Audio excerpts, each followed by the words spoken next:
Hello and welcome to Mythmakers. Mythmakers is the podcast for fantasy fans and fantasy creatives brought to you by the Oxford Centre for Fantasy. My name is Julia Golding and today we are bringing you a wrap-up episode of our latest season of Mythmakers. We're doing this in two parts. We're looking at our top 5 more general podcasts about things to do with fantasy. And then next week, we'll be looking at our top 5 episodes in our Lord of the Rings sidecast as we read our way through the Fellowship of the Ring. Now, coming in at number 5 is the episode I did with my frequent podcast partner, Jacob Rennaker, where we discussed our verdict of the film The War of the Rohirrim. This came out during the winter, and it was a cartoon treatment of that part that they had dug up from the appendices in Return of the King. So have a listen to see what we made of that particular film. We're used to talking in terms of Tolkien about the elven cultures who have these sort of centuries and centuries of ages of history, but Rohan is like the new kid on the block. But to them, they feel old. Their culture is already old. So it's an I like that, different perspectives of different cultures. All that is great fun. And that's one of the richness of Tolkien. So in terms of the Rohan perspective on this in the story, the voiceover is given by Miranda Otto, who is Éowyn in the Lord of the Rings films. So it is a kind of back in the mists of time. This is the story of the Shield Maiden, which of course is the basis of her character. She refers to herself being a Shield Maiden. So it's a lovely fact to choose that and pick that point up because it's not in the Tolkien sketch. The daughter of Helm isn't even named, and she's certainly not called a Shield Maiden. So this is an invention which is fitting within the world that they've put into the story. So do you want to sort of sketch out the line of the story that they've taken from the Rohan culture without too many plot spoilers?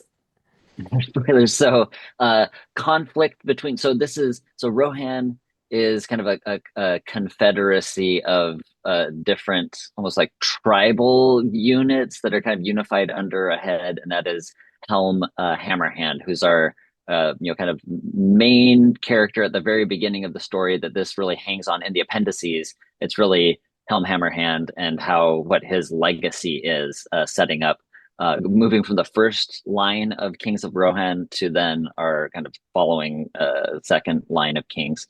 So Helm Hammerhand leading a confederation of horse lords, I guess if you want to call them, different domains, and right, conflict with one of them that leads to kind of a all-out battle between Helm and those who are allying themselves with him, and Freka, who's the head of the other house, and his group that was following him. Helm ends up having to escape to the Hornburg and hole up with his people while they are then sieged during a terrible winter, and the story then kind of follows the story of the siege and then how the siege lifts and resolves with how Rohan is settled in the aftermath of this like large, very elongated battle that took a toll on both sides, really. So those of you who are ticking off your sort of writer points, there is an important inciting incident at the beginning, which is in the Tolkien version of this, which is Freka comes to ask for Hera, who is how they decided to name Helm's daughter. Hera's hand in marriage for his son Wolf. And Helm takes this as an insult because Freka and his chaps are from the sort of wilder edges, the Dunlendings, the wild men. If you're thinking of the Lord of the Rings films, I think it's possibly only in the extended edition. But anyway, there's a sense of these wild men are allying with Saruman in that and attacking Rohan. So it's a age-old conflict that keeps bubbling up. But at this point, Freka is kind of extending a potential olive branch, but Helm thinks he's wanting to take the throne, doesn't trust the olive branch, so they go outside and have a scrap, and Helm bashes Freka. Freka dies, and that means that Wolf, the son, is after out for revenge and is poisoned. Really, his whole mind and mindset is poisoned by his desire for revenge. So it drives him into sort of Jacobean revenge tragedy extremes of wanting to stamp out Helm's children, get his revenge on Hera, and so on. So that's the inciting incident at the beginning. Okay, so we have a story here which has revenge. It has a heroic woman arising to the top of her, leading her nation after everyone else has been killed. Um, I would say that just on the level of story, while it is great to see a female-centric story in the Tolkien world, and hurrah for that. I mean, that's one of the best things about this film is that I did like to see the idea of picking up on the Shield Maiden. Um, Hera is accompanied by her sort of serving lady, Olwyn, who then transpires is a Shield Maiden. It's played by the rather fine actress Lorraine Ashbourne, who British people will know from TV over here. It was bugging me who she was, and then I saw her picture. I thought, oh yeah, I know exactly who you are. Great character actor over here. That is, for me, the guts of this film and why I liked it. Coming in at number 4, get ready to be cursed, because you can join in the conversation I had with Dr. Eleanor Baker about an intriguing little volume that she made for the Bodleian Libraries, where she dug through their archives and found some curses about whether or not you can read or destroy or damage writing. All good stuff for fantasy writers to delve into. So, looking through the book, it's a beautifully produced book, as the Bodleian Library books often are. It is done chronologically, so you go from the very oldest curses that you could find to contemporary ones. We're talking about curses about books. Do you want to actually sort of explain the actual scope? Because obviously cursing more generally is a very long-standing human occupation, but we're talking about a particular kind of curse. Yeah, absolutely. And Julia, you're completely right in that curses are found among the earliest of human writings. Curses have existed as long as writing has. So they're a kind of conceit, a way of imagining the power of the word that is quite familiar to us across different time periods. What I'm focused on in this book is curses which think about what is termed in academic study the material text. And that is what it sounds like. It's literally the thing that words are on. So we start off at the beginning of the book with examples from the ancient Near East in just before 3000 BCE. And as you say, we finish in the modern era. But the initial curses that we're looking at are written on monumental stone stelae, which are stone monuments which are taller than they are broad. And they were being inscribed with a text form called cuneiform, which is formed of little triangles which kind of pressed into clay or inscribed into stone. And they warn things like whoever defaces this text, whoever scrubs out the name of the king and replaces it with their own, will face the wrath of a multitude of different gods. So there's this warning about not editing the text, not destroying the monument. And this is picked up later on by medieval writers who then go on to write these curses when the technology to develop the book is made. So that condition, that desire to protect the written word and also the material thing that the written word is placed on is something that we've continued across different time periods, across literary history. Of course, when we think of the pre-printing press age, just the huge expense of producing a text. I mean, no doubt it costs an awful lot of money to build one of these monumental stelae as well. So equally, you don't want that defaced. But let's just go to the medieval period where you've got all the parchment you have to produce, and then you've got the monks sitting up painstakingly hand copying everything. You wouldn't have a library of, if you just, we're both sitting in houses full of books. That was incredibly rare. The people who had books were very high status individuals. They would have been kings, they would have been bishops.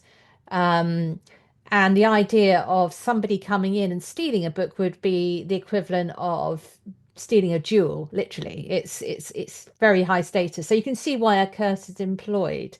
One of the things that came up again and again in the curses you found in the medieval period was the anathema curse. Do you want to talk a little bit about words that become almost like a magic spell curse? Yeah, absolutely. You've really kind of struck at the heart of medieval curses there. You're completely right to identify that manuscripts made of parchment sheets, later paper sheets, bound in leather, sometimes really richly decorated in and of themselves as well. They might have kind of these elaborate gold settings with jewels literally on the front cover. So they become this form of treasure. But they're also treasuries in a different way, and they're kind of word treasuries, Mm. because often these books were produced, as you identify, in scriptoria, so the writing rooms of monks and nuns. They were likely to contain theological or devotional texts.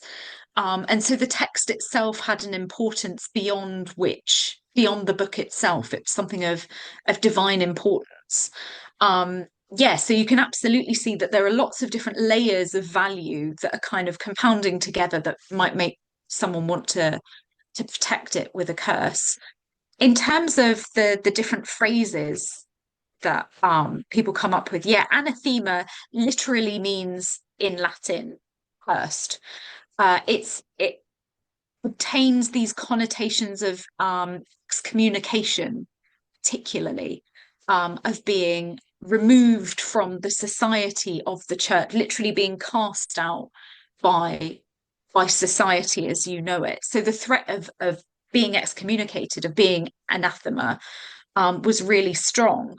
But there's also a sense that anathema has this kind of incantatory quality in and of itself. It's a Latin word, um, and perhaps a word that, despite people knowing its meaning, has a sort of rhythmic quality to it as well. It's often placed in conjunction with another word, which is sort of a nonsense word in the way that it manifests. It's placed together with another word, anathema maranatha, and together they have this really incantatory quality. The letters are almost scrambled between the two words, and maranatha doesn't actually mean anything. It doesn't directly translate. It's a process of transliteration. So it's moved from a different language with different letter forms into another. And therefore, the sense of the word, the meaning hasn't been translated well either. So it's almost got the same sense of abracadabra, that Yeah. this kind of, the words themselves hold power, even if that power is not specific. And hocus pocus. And And hocus pocus, coming exactly. up today, it's expecto patronum and so on. These use, we can see how we have in our Western brain somewhere vaguely Latin sounding words equal magic. Yeah, absolutely. And in some ways, that's reflective of the differences in literacy rates and who had literacy and which languages were the vernacular, so the language of the spoken people, the spoken language of the people. So you can imagine, for people whose spoken language was English and who perhaps didn't have the ability to read or write, would have gone to church services and heard Latin spoken, words like anathema would hold that incantatory quality because they have a general sense of what that word evokes, but not a full conception of its meaning. And in third place, we return to Jacob and I discussing things to do with the Inklings. And in this episode, we took a close look at The Discarded Image, which is a book C.S. Lewis put together towards the end of his life based on lectures he gave to undergraduates, helping them get inside the medieval mindset. So you have to imagine that C.S. Lewis gave this first as a series of lectures, as Jacob said. He was faced with rows upon rows of students who were pitching up at Oxford and then Cambridge, who had come with a modern mindset of science. Things had been set out into space. They knew how big the universe was, or had an inkling of it anyway. I think it's got bigger since. And he felt there was a need to give them a guide to how people before the modern times thought, because so much was being missed when students were reading medieval literature. And right towards the end of his life, he compiled these lectures into a book called The Discarded Image.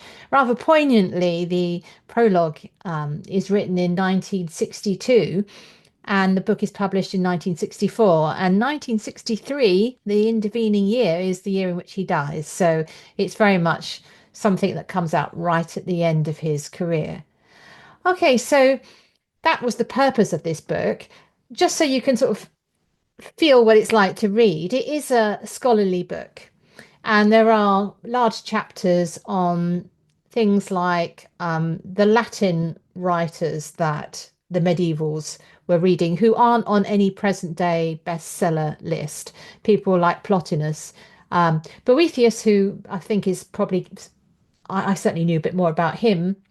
Um, and then there were sort of the old faves like Aristotle and others, description of the Greek writers like Plato and so on. So he does the Greeks, he does the Latins, and tries to show the continuity between those writers and the medievals who then pick them up in the period which he was teaching in. So if you skip those chapters, the nub of the argument comes in the beginning material and the epilogue at the end. So that's what we're going to be concentrating on. So, Jacob, do you want to have a stab at describing what the medieval universe was like? This is fascinating. It took Lewis a number of different lectures, so I don't think I can do it in any No. shorter of a time than he did. But I'll try. So just kind of the 20,000 to 30,000 foot view is a kind of intricately woven, carefully planned, interconnecting set of heavenly bodies, earthly bodies, all governed by God essentially, but with layers, levels that all relate to each other in different ways, but that are all firmly interconnected and like I said, interwoven. And it's organized. You can label everything. Everything has its proper place. Everything makes sense. It's a given that the things are going to make sense. There's a reason and rationale for it all. And the medieval mind, as Lewis says, enjoyed this sort of categorization and this sort of complexity. And just contemplating this model was something that authors that really kind of sparked them and drove them, so that they didn't see repetition of the model, of trying to re-explain it as being something that would be dull to them. Rather, it was something that they thought that they looked upon with a sense of joy and delight, and that if they could, recapitulate this model, they could explore it, they could kind of detail the interconnection between these different parts, that was something that delighted them and presumably delighted their audience. That the reason why Lewis says that they spoke about this model so much was because they enjoyed it so much, and that might be a difference. It wasn't a sense for a drive for novelty. Rather, it was a sense of kind of like comfort, not just comfort, but like really deep appreciation for, respect for, and kind of an enlivening by these sort of principles that stood as fundamental. So you can see everything is explainable, and you can enjoy it again and again. And there's always more to kind of see and understand, but it's all there. It's all laid out. You just have to remember it. I think one of it's a kind of instinctive version of the universe. So if you imagine us standing outside looking up at the skies, this model of the universe, which goes back to the Greeks, and probably before that, starts with the idea of the Earth is not exactly at the center, but it's at the bottom. And then above that are the spheres. And the spheres are all the 7 planets, and the moon is counted as a planet in their separate spheres. So you've got the moon, Mercury, Venus, Sun, Jupiter, not the very outer layer planets like Uranus, because they weren't yet discovered. So you've got 7 of them sort of stacked up. And then beyond that, you've got the fixed stars. And beyond that, you've got the sort of prime mover, because they understood that in order for the spheres to be revolving, there had to be something to set them in motion. The other thing was that it was felt that this was like a eternal universe. They didn't have a sense of it being created. That was the Greek version of it. Of course, by the time you get to the medieval version, they've got the idea of the Christian worldview of there being a creation moment. So there were some dissonance between what Christianity had entered into the model and what the Greek scientists had. And coming in at number 2 is another conversation that Jacob and I had. And this time we look at the beautiful new edition, the scholarly edition of Tolkien's poetry.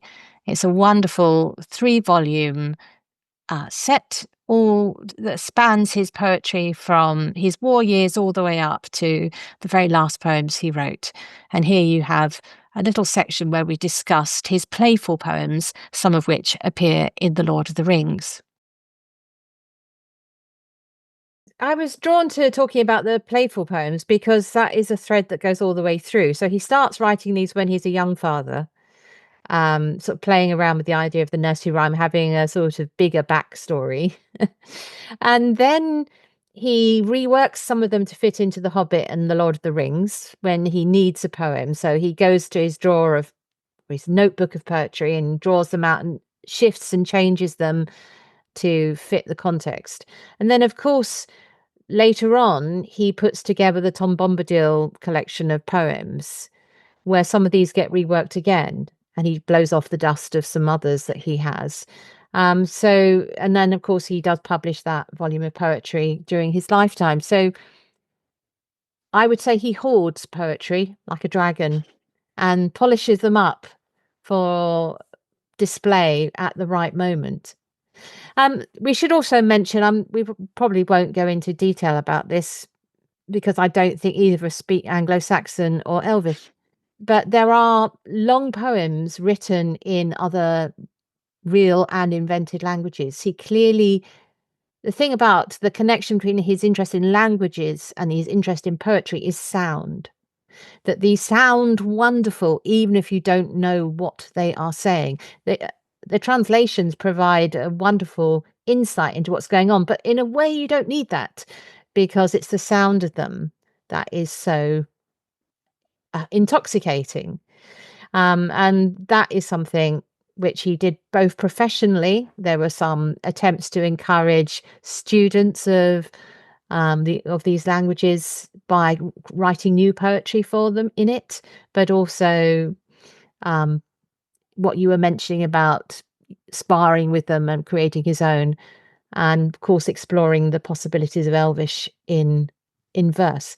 So there's that area in the book as well. So if you're interested in this, do dip into those sections of the 3 volumes. By the way, it's very clearly signposted.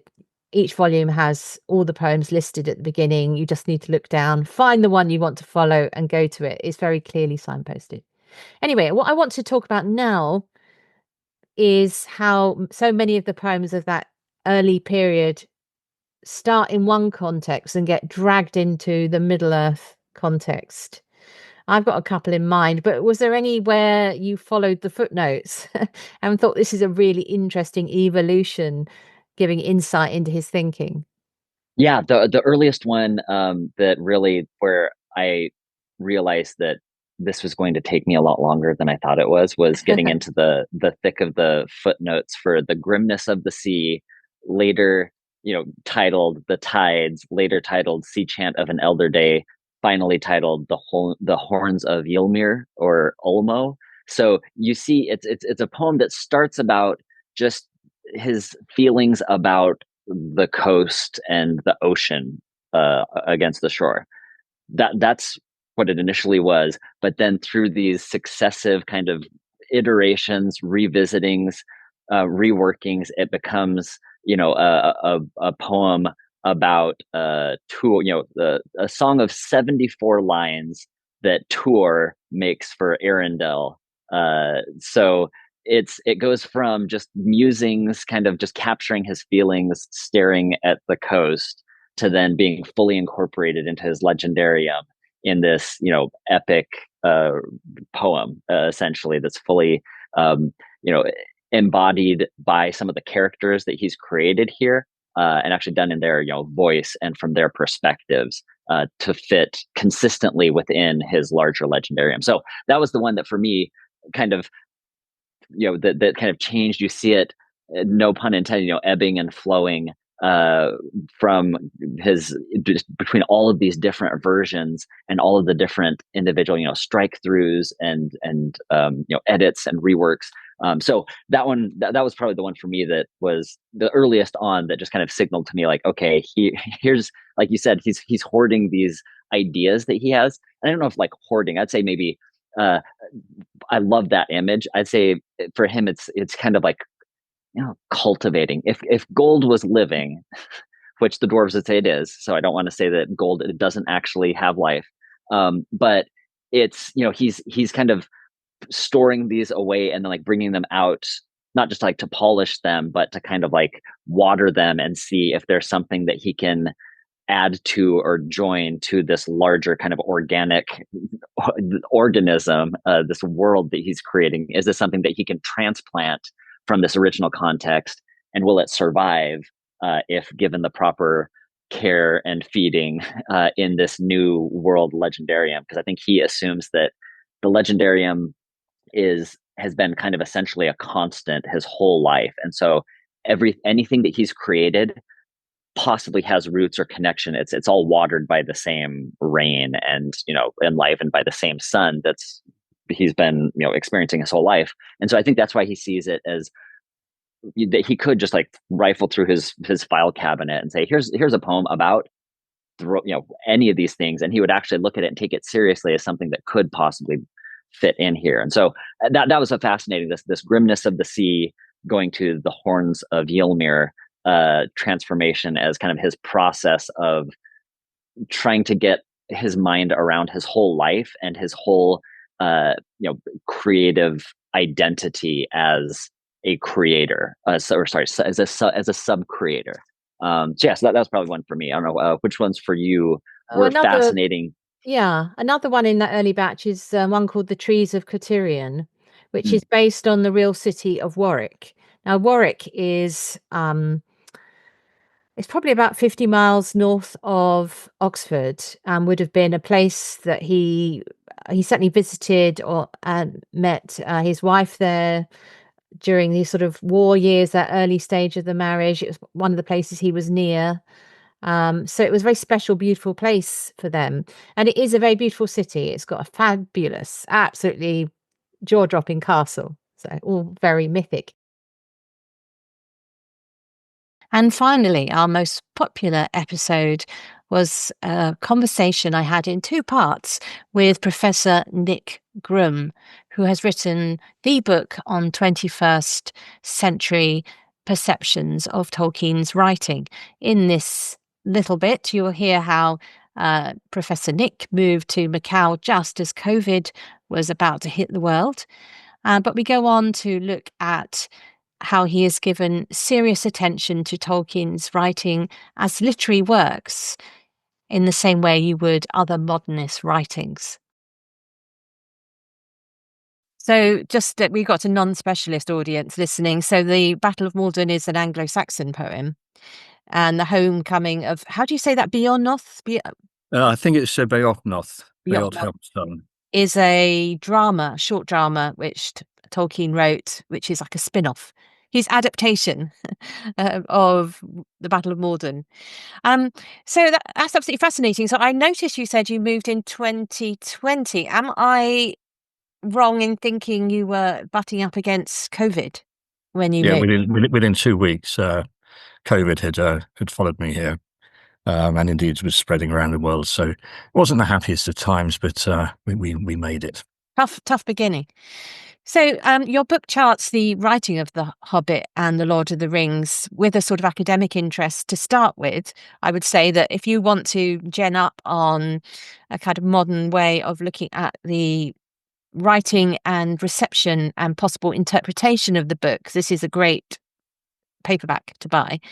But you also then go on to do what lots of people really want to read about, which is have a serious attention to the various adaptations. So we're going to start first of all with the material, which is the kind of thing that you wanted to do at university and were not allowed, but are now doing. And that is looking at how the context of the composition of these novels and where they fit amongst other 20th century books at the same time, how that's enriched your understanding. I just wanted to particularly start this by your wonderful jaw-dropping moment, a bit of a mic drop moment, where you talk about how when you reach the appendices in Return of the King, if you're following him and you're sticking with it, you suddenly find out that actually Tolkien admits to having translated his story from Westron, common speech English. So the Shire is not really the Shire, but Susa. And Sam, short for Samwise from the Anglo-Saxon, is not really Sam, but Ban, Banazir. All words based on the ancient Gothic language. And you're making the argument here that you've got suddenly you're chucked out of a familiar world into this unfamiliar, and you call it the mise en abîme, the idea of suddenly you're dropping through a world into the abyss, which was great. I'd forgotten, well, not forgotten, but not really thought about it in what a rude shock that is when you read that. So what have you found by treating Lord of the Rings as a serious literary work? What kind of sides has it made you think about the book, where it sits within 20th century literature?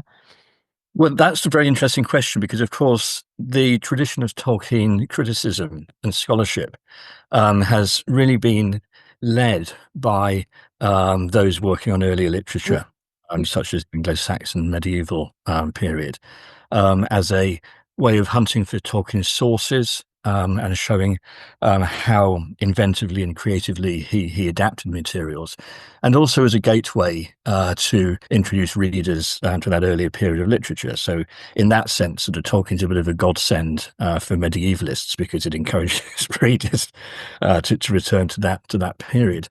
But I really felt that Tolkien as a stylist, as a creative writer, had been overlooked. Because what those studies do, they tend to take him out of the 20th century and put him into a rather sort of a separate or a unique or an individual category. And so he's not treated as part of the literary history of the 20th century. In fact, when this is changing, this has been changing over the past few years, but certainly when I was studying and first teaching 20th century literature, there'd be focus on what who are called the modernists, and many writers who you might be familiar with were excluded from that. There used to be an emphasis on, Eliot, Joyce, Woolf, maybe D.H. Lawrence, becomes some controversial figure these days. Lately, perhaps William Golding. But university courses haven't been very good at including not only Tolkien but also writers like George Orwell, for example, who are similarly internationally well known. So I really wanted to see how Tolkien might fit into that literary history, but not just through whether he's using the same sorts of devices, playing the same sorts of language games. Can he be treated alongside somebody like James Joyce? But really to delve further into the way he writes and his particular strengths as a writer. I really believe in the value of literature, and I think that's something that for many critics, this is sort of something which is seen as I don't know, being unfashionable or ideological or whatever.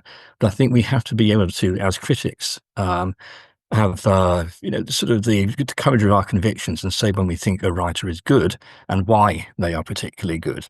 And I thought, well, I must take this to Tolkien and sort of try to argue that Tolkien is as good a writer as his contemporaries, although he may be using different techniques, have a very different perspective on things.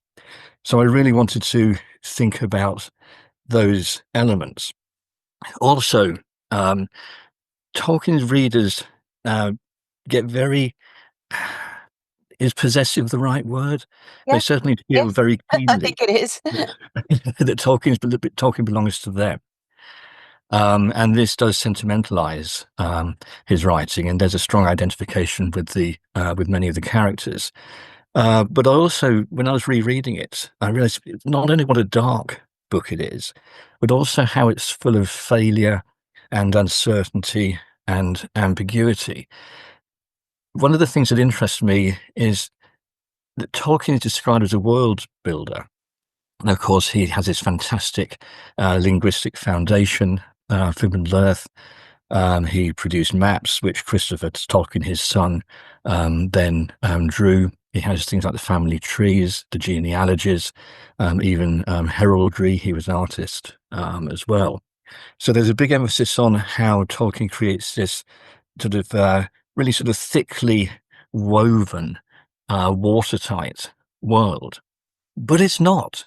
It's full of loose ends, and it's full of unexplained contradictions, because that's what our world is like. We don't explain everything. We don't have answers for every experience or phenomenon or episode. And I think Tolkien, one of the few writers to actually recognize and identify and express that. He's really, really good at presenting loose ends, but in a way that you don't necessarily notice them. So an obvious example is Tom Bombadil, who simply does not fit in the story. I mean, he is from another world. The ring has no effect on him. He's not interested in it. That lovely line when Frodo says, well, why didn't we leave the ring with Tom Bombadil? And Gandalf says, well, he'd just lose it. He's got no interest in these things. Independently, and Tolkien did say that, Bombadil does not fit. He's an inexplicable element of the world. He was writing about Tom Bombadil before he wrote Lord of the Rings, and he continued to write about Tom Bombadil after Lord of the Rings, but not in a way that really enhances our understanding of Lord of the Rings, except to demonstrate that we're only getting a partial view of this world. We only get a partial view of Middle-earth. We're not seeing the whole of Middle-earth. A more, I think, subtle example would be the fox that sees Frodo and Sam as they're leaving the Shire. And all of a sudden, you're in the mind of this fox who's thinking, isn't it strange that these hobbits are out at this time of night? And then Tolkien says, well, why they were out, the fox never learnt. And so we suddenly realize that sort of foxes are sentient, they're having their own experiences, They're looking at the world in a particular sort of foxy way. And so you get a perspective on things that doesn't explain the story, but it deepens it by showing us there are things that we're not understanding and there are things that aren't being explained. Thank you for listening to our wrap-up episode, and we look forward to seeing you when we return after the summer with a whole new series of Mythmakers.